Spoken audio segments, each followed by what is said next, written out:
क्या किसी सीईओ को $1 ट्रिलियन का पे पैकेज मिलना चाहिए? जी हां, $1 ट्रिलियन, करीब 83 लाख करोड़ रुपए।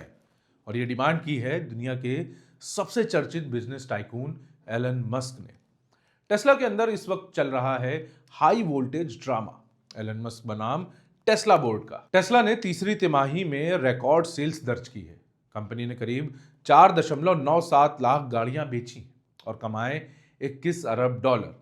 लेकिन चौंकाने वाली बात यह है कि रिकॉर्ड सेल्स के बावजूद कंपनी का प्रॉफिट 37% गिर गया। टेस्ला का कहना है मुनाफा गिरने की वजहें साफ हैं। एआई और रोबोटिक्स पर बढ़ा हुआ खर्च, रिसर्च और डेवलपमेंट में बड़ा उछाल, टैरिफ और टैक्स का असर और डोजो सुपर कंप्यूटर प्रोजेक्ट को बंद करने की लागत। यानी सेल्स हाई है लेकिन कॉस्ट और भी ज्यादा।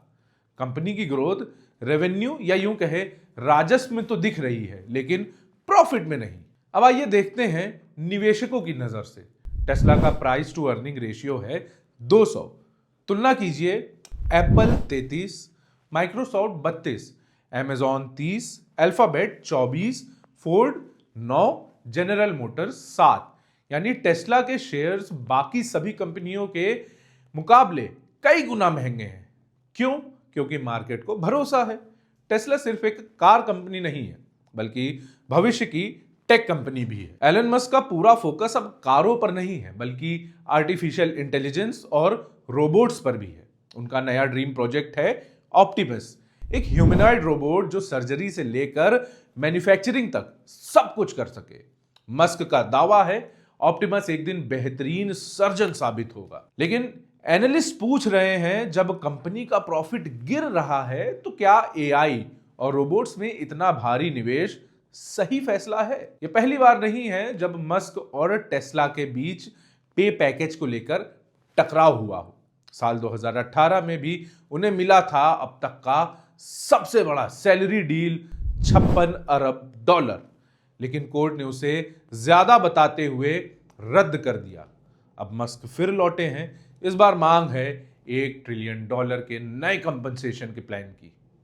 मस्क ने साफ कहा है अगर यह पैकेज पास नहीं हुआ तो वो टेस्ला छोड़ सकते हैं। मतलब ये लड़ाई सिर्फ पैसों तक सीमित नहीं है, कंट्रोल और फ्यूचर की भी है। अब सवाल ये कि टेस्ला किस दिशा में जाएगी। क्या वो मस्क के साथ मिलकर एआई और रोबोटिक्स के रास्ते पर चलेगी या फिर मुनाफे पर फोकस करती पारंपरिक कार कंपनी बनी रहेगी? एलन मस्क ने टेस्ला को इलेक्ट्रिक कार रेवोल्यूशन दिया, लेकिन आज वही कंपनी अपने ही फाउंडर के साथ एक सैलरी डील वॉर में उलझी हुई है। यह कहानी सिर्फ एक सीईओ की नहीं है बल्कि उस सोच की भी है जो तय करेगी कि भविष्य किसके हाथ में होगा, इंसान के या मशीन के। मामले से जुड़े और जो अपडेट्स होंगे हम आप तक लाते रहेंगे। देखते रहिए द रेड माइक।